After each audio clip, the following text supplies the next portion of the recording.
Hey, it's Latasha. Latasha who?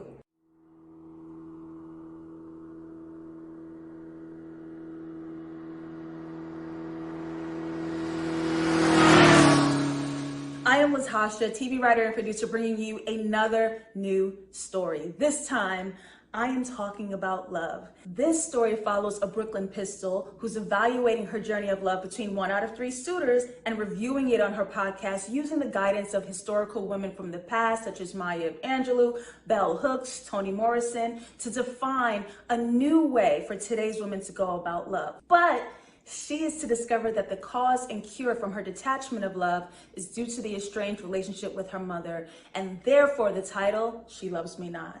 I want to say something brilliant, poignant, and timeless. This is for the lovers. If you are a fan of Love Jones, if you loved Barry Jenkins' Moonlight, that yearning but never quite getting or obtaining, yeah, we're playing right in there.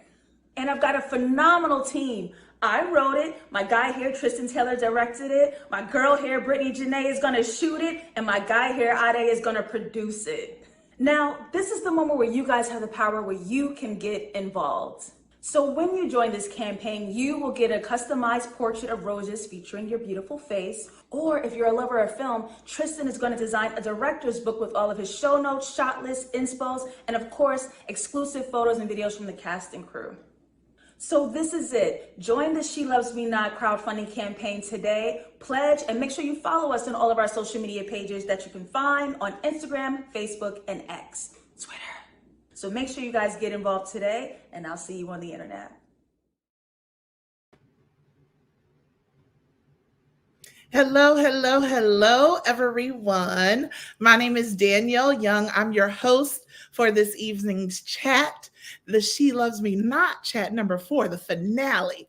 And we're going to be doing a whole thing about lessons in love, y'all. It's going to get good. I am a host. I am a journalist, a writer, storyteller, comedian, Blue Ivy's best friend, but don't go verify that anywhere. I've been in this industry as a media professional for over 18 years now, and I'm just glad to continue to expand my career and see people like Latasha just live their dreams out loud. Let me introduce y'all to the team, the She Loves Me Not team. First off and foremost, we got Latasha.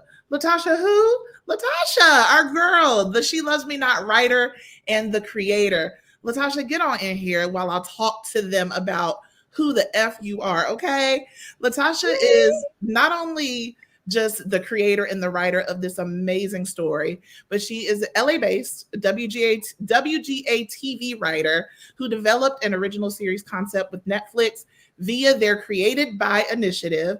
And our girl was featured in The Hollywood Reporter and Variety for her tenure in Mara Brock Akil's residency. We love Mara Brock Akil, the Writers Colony.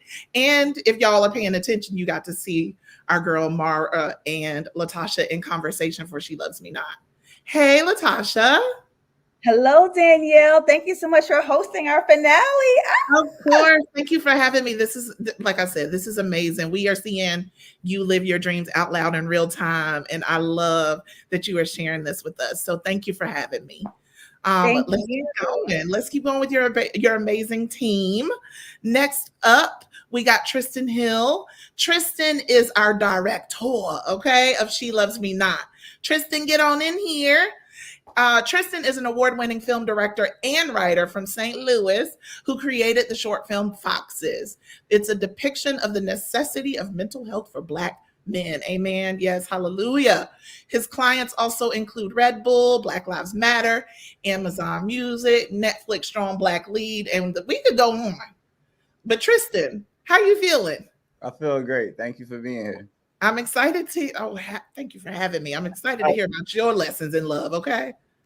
I got you. Listen, Black men, we got questions. You are the lesson, baby. You are the lesson. I got you. I'm going to do my best.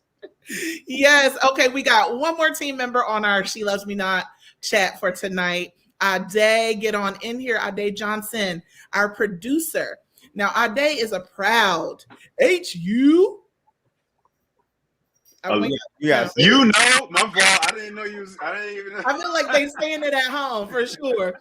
A Howard University grad. Some would say the real HU. I wouldn't say that. I don't get involved in those arguments. Here we go. Okay. We go. Listen, we all know.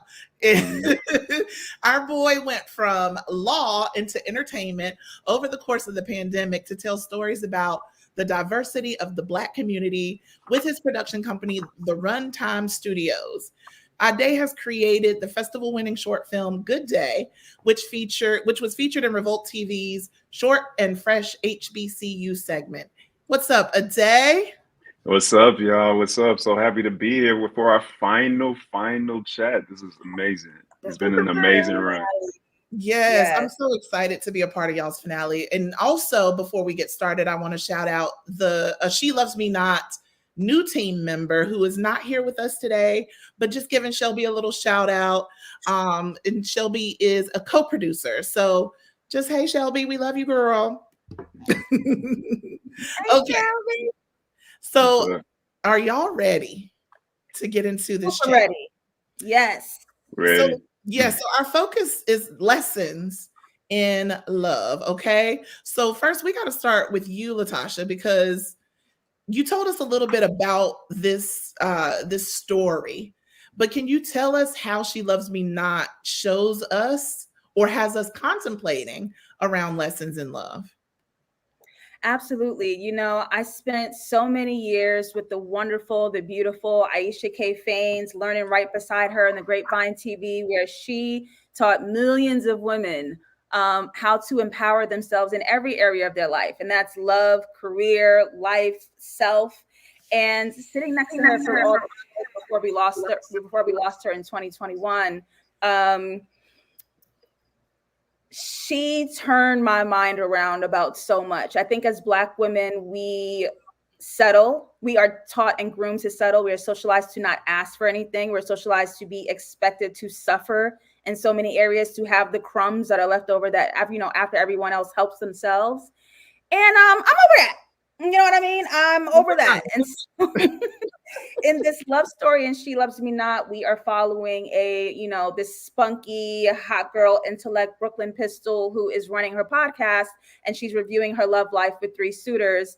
But she's to discover that in her journey of love, she has this blockage in her heart because the estranged relationship she has with her mother is unhealed, and therefore she cannot thrust herself into romance. And so it's about, romantic love from this day and age, using the guidance of Black women from the past, using, their critical thought about love and about womanhood, Toni Morrison, Bell Hooks, Audre Lorde, you can name them all, as well as, present voices like an Aisha K. Faines to be critical about love, to be intellectual about love, to ask for more, to empower yourself in love. We are no longer in the days where we need to ask our husbands for, allowance and a bank account and to keep a roof over our heads. Now we're asking for a full partnership. What does that look like for both ends? How can we have a more fulfilling love all around? And so these are all of the topics that are explored in She Loves Me Not, and we're doing a short concept which was fully funded on Seed and Spark. Skirt. We won. And I couldn't have done it without my guys here. They have helped me so much. Tristan, the director, Ade, the producer. We really hustled for the last month and a half to get this off the ground, and it's happening. It's happening. Congratulations. Thank you. Amazing to be able to get your work done without spending all your own coin. You know what I mean? Hello. That's amazing. I did. Really, we could not have reached our financial goal without, his financial investment with the Runtime Studios. And so we are so incredibly grateful that he is a part of this team. Absolutely. Love all around. In the conversation of lessons in love, I would love to hear from each of y'all about let's go into our memory bank.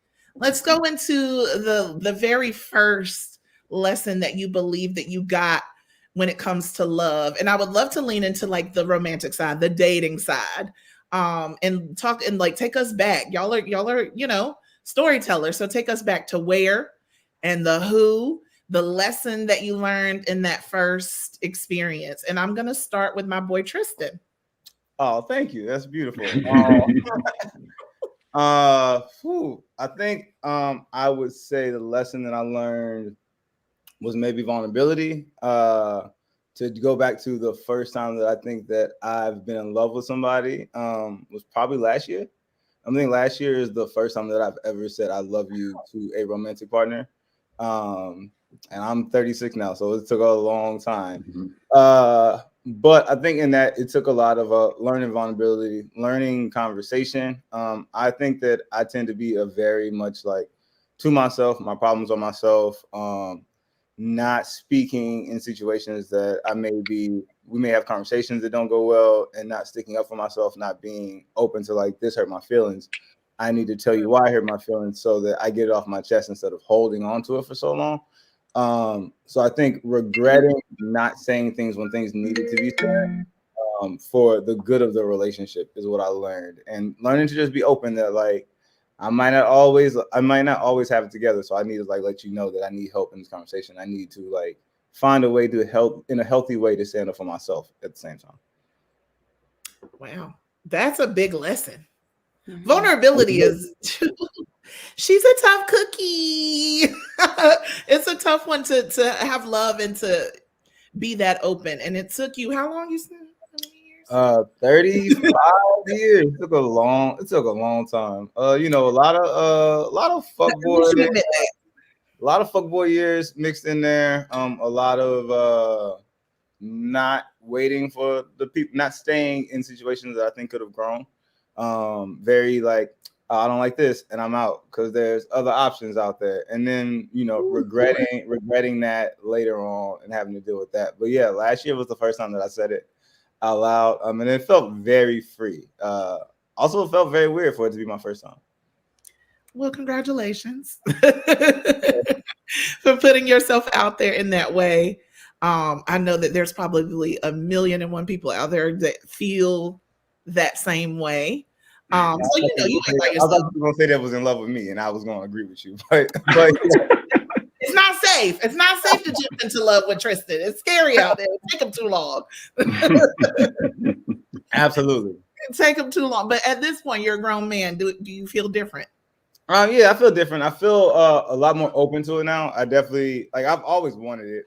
Always believed in the possibility of it. I think never allowed myself to actually feel that I deserved it though. Oh wow. Yeah, I think I had a long time like being open to receiving it and what that looks like from somebody giving themselves to me. Like physical, not like past physical, giving themselves to me like mentally, spiritually, and like the things that really matter for the long haul. And learning how to like accept it, you know. So it took a minute, and now I'm very open to receiving it. Well, I think I hear the hearts falling in love now. I hear it. There you go. They're not as afraid. They're like, oh, he's learned some things. This is nice. This is nice. Okay. Well, that's interesting to hear from a man. Let's hear from our creator, Latasha. Talk about your first, like take us back to when you first noticed that love was something you were experiencing, and what do you think you learned from that? Well, it's an interesting juxtaposition. I like to use nice words. I'm a writer. Okay. It's an interesting duality because when I learned about engaging in romance or sex, the first lesson was from my parents, and both of them taught me to date defensively. It's like, you're a girl. My dad was like, men are going to say anything to you to get into your pants. Men are going to lie. They're going to coerce. They're going to say they love you. They're going to buy you gifts. They're going to say anything to sleep with you. And I was like, that is scary. Like, okay. Then my mom, it was so heavy. And then my mom, her first lesson was like pulling me into a corner. My dad was renting out our 3-story home. The upstairs belonged to some guy he was renting it out to. And she pulls me into a corner. And she's like, if he ever touches you, if he ever makes you feel uncomfortable, if he ever says anything, you tell me right away. And I was like, why would he do that? Like, I think I was like 9. I was just like, why would he do that? But she already had the horror stories of the world. And so looking at, both of my parents looking at their daughter was like, how do I protect her? Because, they sort of taught me firsthand that love was dangerous. Sex was dangerous. There's danger, like, you know, the sharks swimming in the water, and you have to be smarter and better than the next girl to not be the one that trips up and gets hurt or gets taken advantage of. And that was my introduction to love. So by the time my high school sweetheart comes around, totally wasn't like that. Like, at all. It wasn't like that at all. He was so sweet and kind and generous and safe. And, you know, we were two little sweeties going to prom. That's so nice. That's so beautiful. That's not a lot of young girls' experience, you know, and not to make it a separate thing, male and female, but I personally feel like there's, to your point, there's a lot of warning of young women, right? There's a lot of don't do this, be careful with that. I think a lot of the times young men get away with being heartbreakers. Oh, he's a lady killer. He's a heartbreaker. Oh, you know, boys will be boys. And they're not realizing that, you know, not to say parents aren't parenting their boys right or anything, but I think a lot of the times the lessons aren't placed on, or the responsibilities are not placed on the young men to understand, especially if it's, you know, same, you know, opposite sex attraction, male, you know, man and woman. They're not given the lesson and the warning to be careful with these young women's hearts. To like, you know, you're getting these young girls at such a time where it's make or break. Like, and I think there's not a lot of men who, and I would love to hear from you too, Ade, because I think a lot of men don't get those warnings or those lessons when they're growing up. Did y'all get that at all? No, I think you're absolutely right. I don't think that I really got lessons in love. What I more so got was instruction from my parents, kind of piggybacking off what you're saying in terms of like your parents and jumping in where Latasha just left off. I did get a lot of lessons from my parents, but it wasn't really about the care and love for, you know, a woman. It was more of a like, this is the type of man that you need to be to deserve a woman, you know, to deserve the woman worthy of what have you. So a lot of when I was growing up, my parents were big on like, you cannot be this man who can't take care of himself, doesn't know how to cook, doesn't know how to clean, doesn't know how to what have you. So from a very early stage, they taught me this kind of, you know, I don't want to call it like self-reliance, but like an independence in a way where they're like, you can't just be dependent on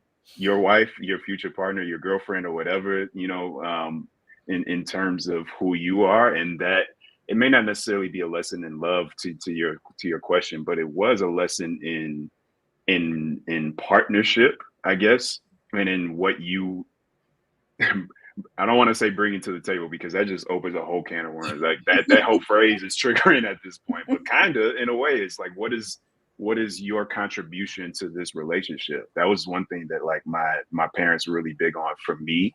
And I think that has translated into my love relationship, specifically with my wife now, and how I approach dating her and how I approached, you know, being married to her now and navigating that from that perspective. But to your point, no, I don't think that there's a lot of, and I don't want to speak in broad terms, but I don't think that there's a lot of attention on how men should approach love with respect to women. Yeah, I agree. I hope, you know, as these generations go and get smarter and better and more sensitive and more open, that's more of a conversation piece. When it comes to the responsibility of essentially the young man to also care and show up in a way that feels like, because I think maybe y'all do get the conversation about being the provider and in the lead and all of those things, but that provider needs to also translate emotionally. You know what I mean? Should it just be like, oh, he's paying bills and he's taking care of the house, but like also he's taking care of my heart. Like I don't feel like I'm out here by myself. And but part of horrible. sorry to jump in. I was gonna say I think part of it is also there's just not a lot of conversation around emotions for men, even in and of itself, right? Let alone caring for emotions of your woman. So like we're just like not getting nobody is handing us the baton as we're going up and trying to navigate it. And it ends up being like this this cycle, and then we enter relationships literally not knowing what to do and Yeah, we know how to do. Yeah, I was actually, go ahead, Tristan. I would say, yeah, I would agree. I think most of it focuses on like, can you take care of her? Can you make her feel safe? And it's not so much like, can you also be her friend? And I think that's something that I always go back to. Like, most people, I think most men my age are probably learning how to do relationships from their peers, and like having actual mutual friends that are girls also, and having real conversations. Like, I think that so much of us growing up is just like, yo, who you fucking, how many joints can you run through? And like, right. That's fun it is fun for a minute to do that. But also it's so, after a while, you're like, yo, this is empty. This is a lot of work. Not the same as college where, like we in the same dorm room and things, Tristan, you be saying stuff that we need to unpack and unpack again. But things get real, and then like you start to look at women not so much as like numbers and like accomplishments, and it's like, oh, I actually have to show up for this person. Like this person should matter to me past like hitting them up at 9 p.m. When the sun is going down. And actually like learning how to provide for them, providing for their heart, providing for their mind, and like stimulating more than their body. But you're not taught that, I think, unless like I got very lucky, like my mother's a single mother. So we always had this conversation of like women need to be taken care of like this. And she was very like, I saw men that she dated like actually like nurture her. So even when she was dating, I saw them take their time, and like it might not have worked out, but that's whatever. But I've always been around men who I think were trying to be better. On every level, even like my grandfather, like wasn't the best, but he did what he could with the knowledge that he had, being somebody that was born in the 30s. Right. There are limitations. There are limitations. History it sets us up hopefully to like I said earlier, get better and be better as we go along. There's a lot more sensitivities and things like that now. There's a lot more space for not only men but us all, like to hopefully have had therapy and other ways of having outlets to like work through a lot of our stuff, more so than our parents and those before them. But I think love is still one of those things, like it's just always going to be tough to navigate it romantically. Even any love, honestly, is tough to navigate. To Latasha's point, we're talking about your character, Zosha. Is that her name? Yes. Her relationship, even with her mother, and having those things play out. Love is a lot of things. I would love to know, and you can make this as simple as possible or as existential as possible. But what do you believe that for sure, 100% that you know about love? And I'll start with you, Latasha, because you were the most shocked. What do I know for sure about love? I know for sure that love is not an idea, it's a verb, it's an action. It's an intentional amount of effort and action you are taking to bond with someone that you've chosen to share your life with and share yourself with and share your vulnerabilities with. And I think sometimes in relationships, I think it gets oversimplified where he's fine, she's hot, let's get together. And so much is not explored with each other. Your backgrounds are not explored. There are conversations unhad. There are things unsaid, and you're just next to each other being hot and hunching in the middle of the night. And I think now we're coming to a place where people are seriously considering compatibility, like, okay, I'm attracted to you. Is that enough? Do we actually work? And that was a lesson from my first love. Like on paper, if I described him to anyone, he's a great guy, but we were just such different people. And coming from high school and going into college, we were turning into even more different people. That love and liking him and us being attracted to each other was not enough. And I think not going into my adulthood, I'm very much an adult. Lord knows the gray hairs tell it all. I'm a baby. But being in this stage of my life, it's really important to me to make sure that I am showing up, loving myself so that I can share myself and receive, as Tristan was saying, I love that word, to receive the love that I would like to experience. And having someone sort of fall short and just exist next to me is not enough. If that was the case, I'd get my cat. Please, thank you. Listen, that is the biggest lesson that I believe that I know about love is that self-love is the tops. It's the only way that you're going to even get past anything else. There has to be an extreme love and obsession for oneself. So I 100% agree. Tristan, what do you know that you know for sure about love? I know it just happened. No, it just happened. It's fresh.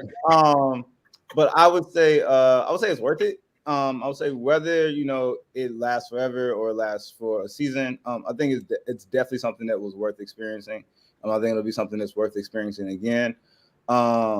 It just feels good, I think, to have somebody else like take your life in their hands and actually like care about it to an extent that you're always building something with them.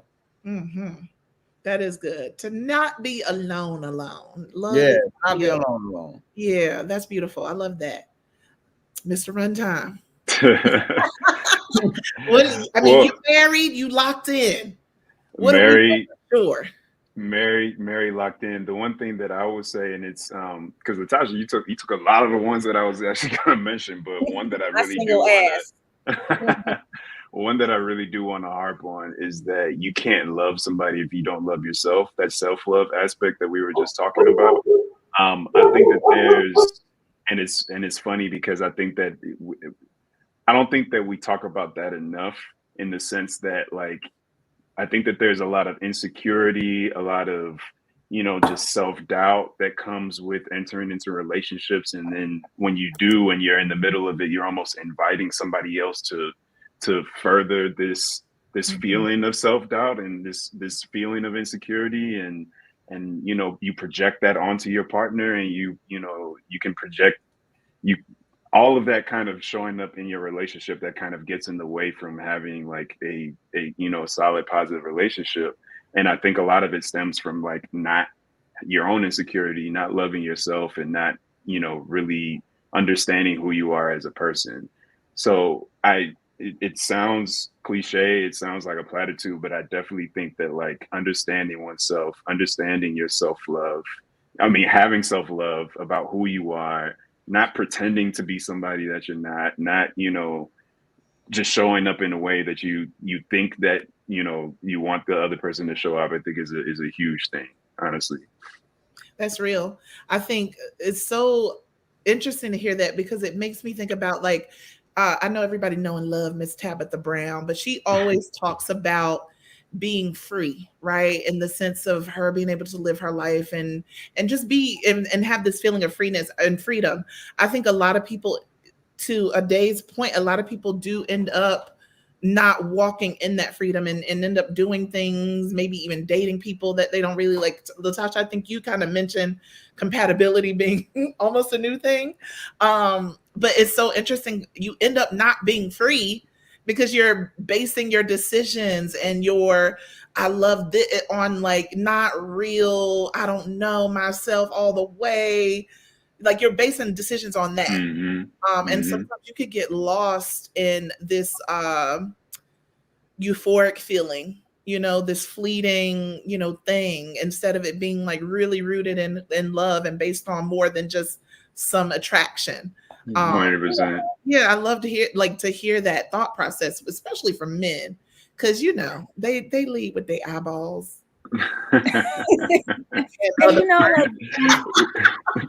Women are beautiful people. We can't help we look so nice. It's hard to not look. It's hard to not look.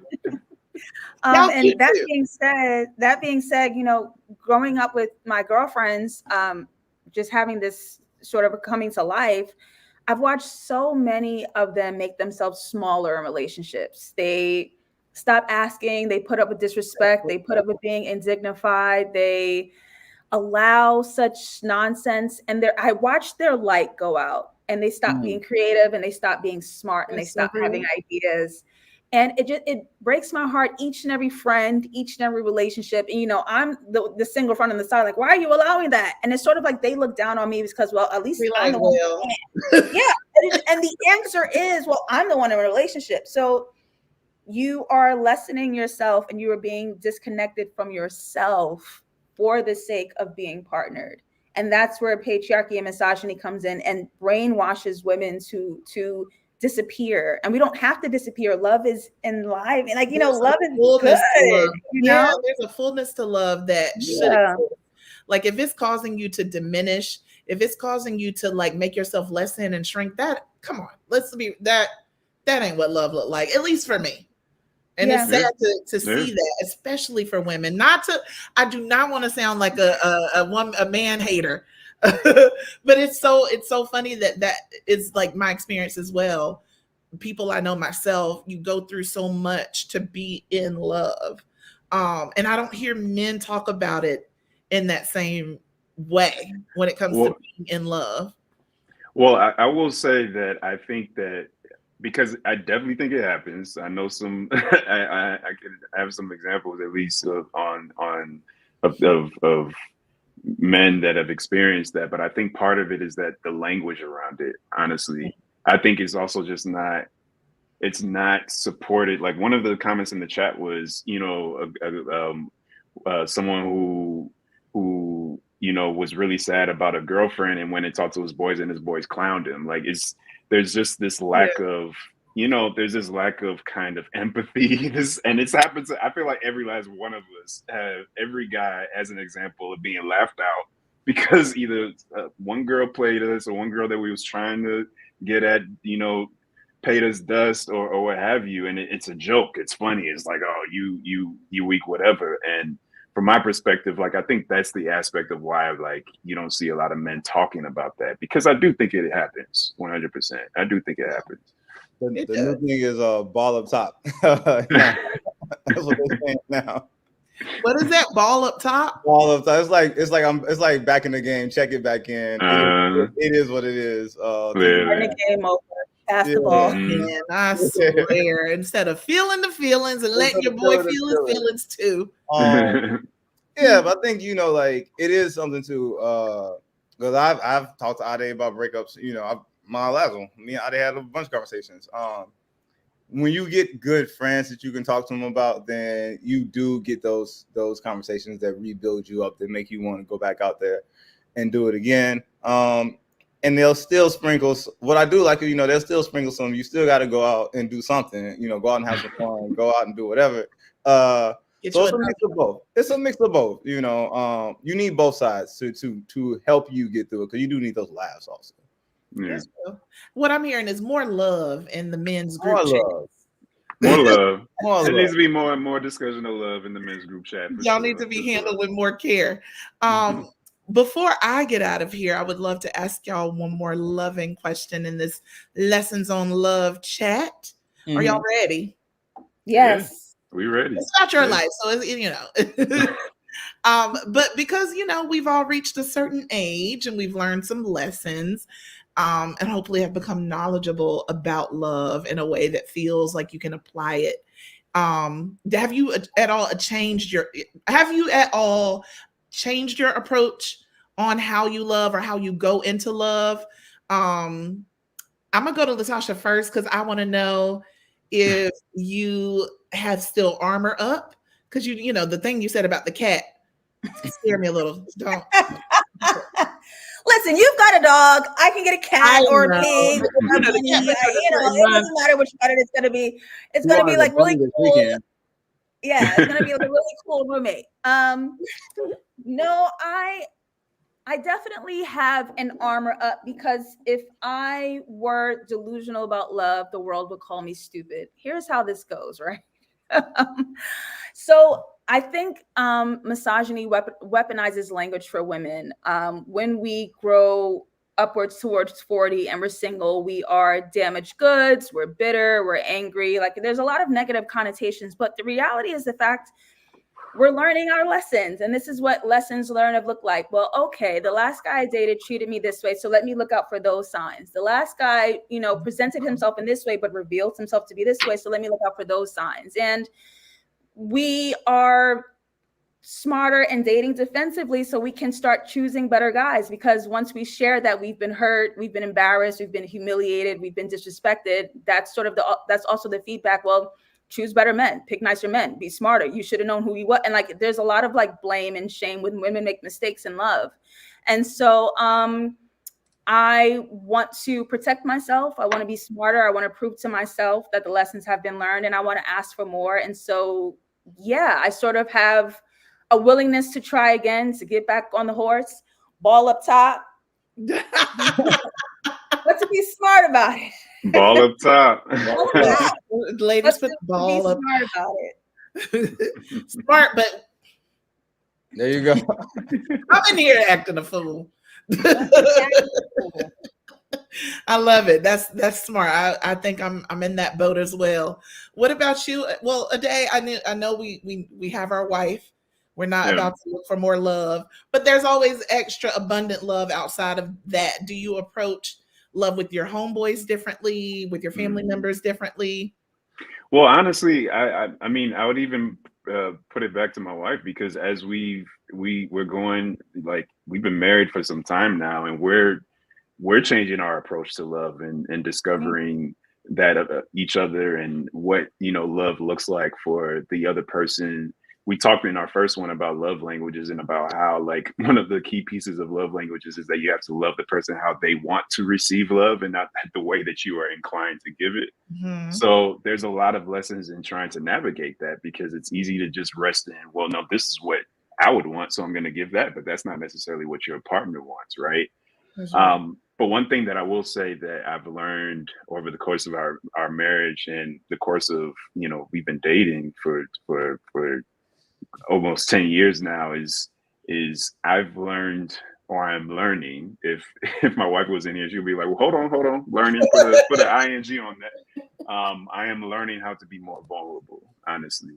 And I think it really does go back to what we were talking about with respect to how men are raised, our boys are raised, the lack of conversation around love around it, the armor and protection that they raise us to be for our partners, and all of that. It definitely creates this kind of defense, in the sense of, like, no, I don't want to feel this. Because I don't have time for it. I have all of these other things that I gotta, handle. And that's something that, I had to learn in the course of my relationship, is that, I have to be vulnerable, because it comes out in another way, right? If I'm not actually dealing with my feelings, the feelings are going to come out some other type of way. So that's what I would say in terms of learning, not to take it away from the part of the question about outside my relationships, but really I'm still learning about love in my current, in my marriage. I think that is an important distinction to hear, that it's ever learning. And I know your wife is like, I hope so. I hope so. That's how you better be learning.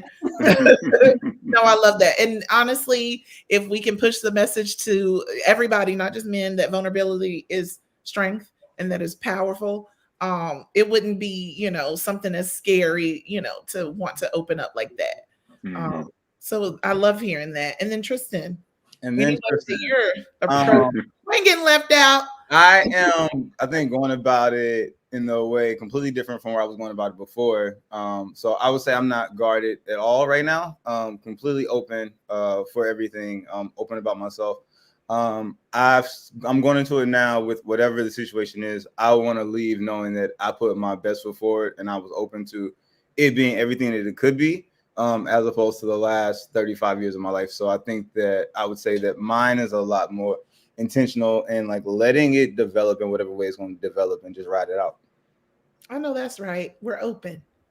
That's a beautiful place to be in. Beautiful place to be in.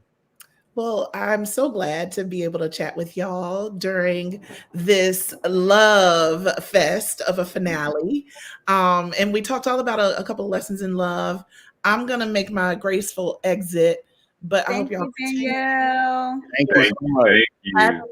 This was so fun, and congratulations to Thank you so much. Team. Thank you. Yes, Thank you so much. Thank you. Bye, y'all. Bye. Bye. So, team, now that it's just up? us, I want to say thank you and congratulations to us for being funded on Seed and Spark. We're going into production.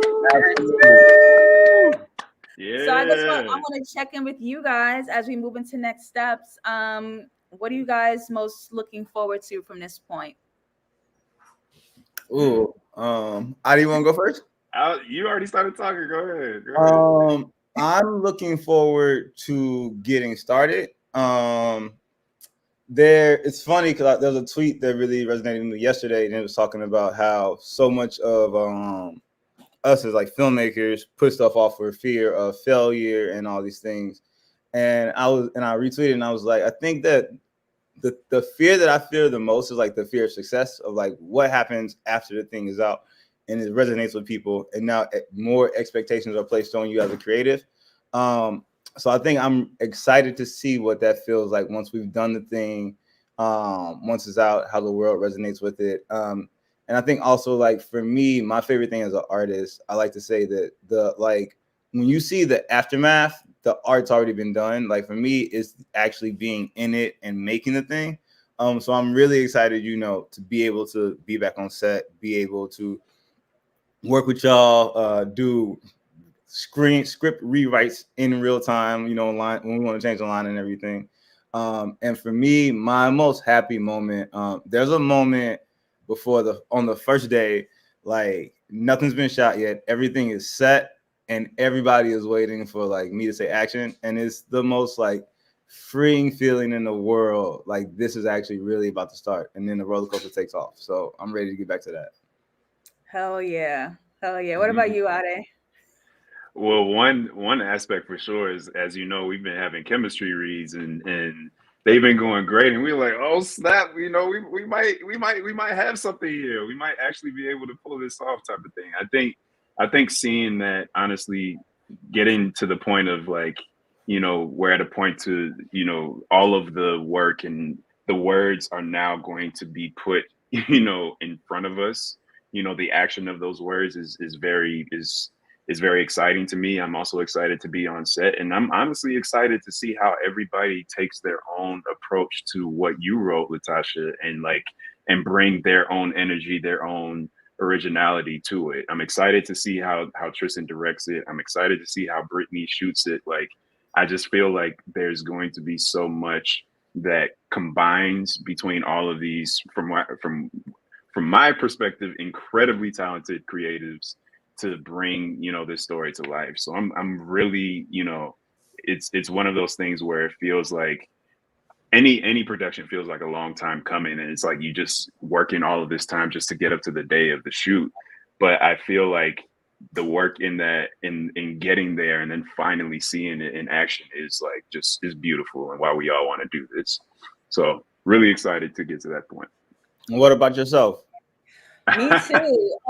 Set days are my favorite. I love waking up 5, 6 a.m. and being like, we on set, and we there for 10, 12 hours, however long it takes. I could do it for the rest of my life. And each production that I've made, I felt the same way. Like, as soon as your 2 feet hit the ground, you see that slate come out, you see people dragging sandbags. I'm like, absolutely. Let's get it. Like, let's get it. And I remember shadowing, and I saw a co-producer. Shout out to our new co-producer, Shelby Holland, who just joined the team.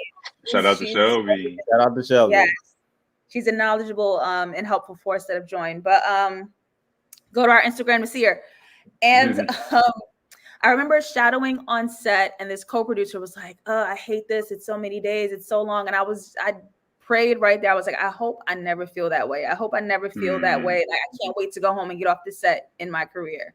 And, maybe it's a bad day. Maybe you're tired. Maybe it's month 3 and it's the 1,012 day set. But I just remember how exhausted and how over it she was. And she was just sort of like going through the motions. And I was like, please don't ever let that be me. Like, I always want to have that excitement about, making the work that I do. And yeah, I want to see 100%. my words come out of people's mouths and see what they make with it. Absolutely. Got the set fits ready? I'm coming dripped. You got? Are you? I'm coming dripped. I'm coming comfortable. My last production, like the BTS photos, it really wasn't hitting like that. Like, I was acting, I was in it, X, Y, and Z. But I'm coming dripped. That's it. My BTS photos is going to be lit. Okay. That's right. All right, well, that means I gotta come with it too. I was gonna come comfortable, seeing as that's the thing about you guys. Like, your athleisure fits are actually really fire. Like, y'all look good all the time. Oh, well, thank you. No, That's the thank LA cheat you. code. For sure. No, for sure. Same here. I think and I'm excited for that too. Honestly, I'm just excited for all of us to be in one place and get to it for real. It's gonna be amazing. Hell yeah. We just casted our lead. We're going to be announcing more of the cast in the upcoming days. So make sure you guys are following us on our social media, Instagram, Twitter, Facebook. We are there. I think we are She Loves Me Not Short on Instagram. She Loves Me Not 24 on Twitter /X, whatever. And She Loves Me Not has a Facebook page. So we are going to be announcing the cast coming up. Can't wait to show y'all. We're going to be sharing the entire production process on seedandspark.com. And listen, if you guys haven't joined the campaign, that's okay. We forgive you. But at least follow us on Seed and Spark because that's where most of our production updates are coming. So this series is over. This has been the She Loves Me Not live chat series. This is the finale. Skirt, skirt. Thank you everyone for being here. Julius is here. Trini Boy's always holding it down and always, in here. Shout out to Trini Boy. Shout out to Trini. He's been here every episode. Active in Long the chat. time supporter. Every episode. Shout out my cousin India. That is the love of my life. Always a support. Always there for me. Always there for her. Yes, Rema Boston, who was my sister and cohort. We did the Writers Colony together. Thank you for being here, and everyone else is going to be here on the rewatch, and everyone who just felt like sitting back, chatting, didn't quite, get involved in the chat. That's okay too. We love your presence here. This is me and my team. We getting ready to sign out. Any last comments before we dive into it, y'all? This is it. Same. The last word I was going to say is that, hey, the Seed and Spark campaign is over, but we accept Zelle, Venmo, Cash App. Follow if you connected to us. We are still accepting contributions. So all that to be said, like all of the support that we've received so far has been so amazing. We really appreciate everybody in our friends, colleagues, people who near and far everywhere that have been really trying to support us on this. It's been amazing to see all of the support, seriously. So really excited to get to it. Absolutely. Yes. And my guy, Julius Stooks. Ju, I love you from the bottom of my heart. He was a writer on JustLatasha's Interactions, and we've collaborated on so many other things. But I love you, Julius. All right, y'all. We are out. This has been the She Loves Me Not live chat series part 404. We're out of here. Good night. Good night. Good night. Good night.